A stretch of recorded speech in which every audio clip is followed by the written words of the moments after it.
జగన్మోహన్ రెడ్డికి కనీసం హైదరాబాదు, కర్ణాటక, ఆంధ్రాలో ఉన్న ఈ క్యాండిడేట్ తిరుపతిలో కూడా ఉంది ఎక్స్ట్రా.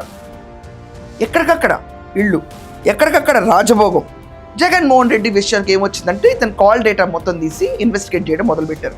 ఇన్వెస్టిగేట్ చేస్తే కుంభకోణంలో మనకి కేసిరెడ్డి, వాసుదేవరెడ్డి, ధనుంజయ రెడ్డి, మిథున్ రెడ్డి, దాని తర్వాత మనకి ఇంకెవడండి చెవిరెడ్డి, ఈ బ్యాచ్ అందరూ ఉన్నారు, బాలాజీ, గోవిందప్ప, వీళ్ళందరూ ఫోన్లు చేసి మాట్లాడారు కదా జగన్మోహన్ రెడ్డితో. అప్పుడు ఈ క్యాండిడేట్ లైజెన్స్ ఉండేవాడు, ఇతను ఫోన్లకు వచ్చేవి, అతను తీసుకెళ్ళి జగన్కి ఇస్తే జగన్ వాళ్ళతో మాట్లాడేవాడు.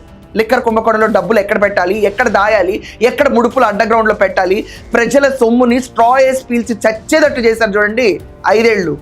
పొడిచి పొడిచి పోట్లు కాదే, నువ్వు మమ్మల్ని రక్కేసావు, ప్రాణం ఉన్నంత వరకు రక్కేసావు జగన్ నువ్వు.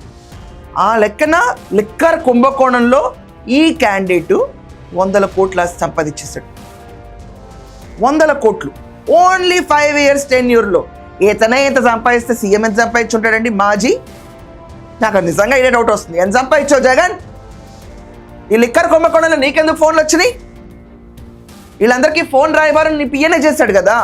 నీ పిఏనే చేశాడంటే నీవేం లేదా దీంట్లో?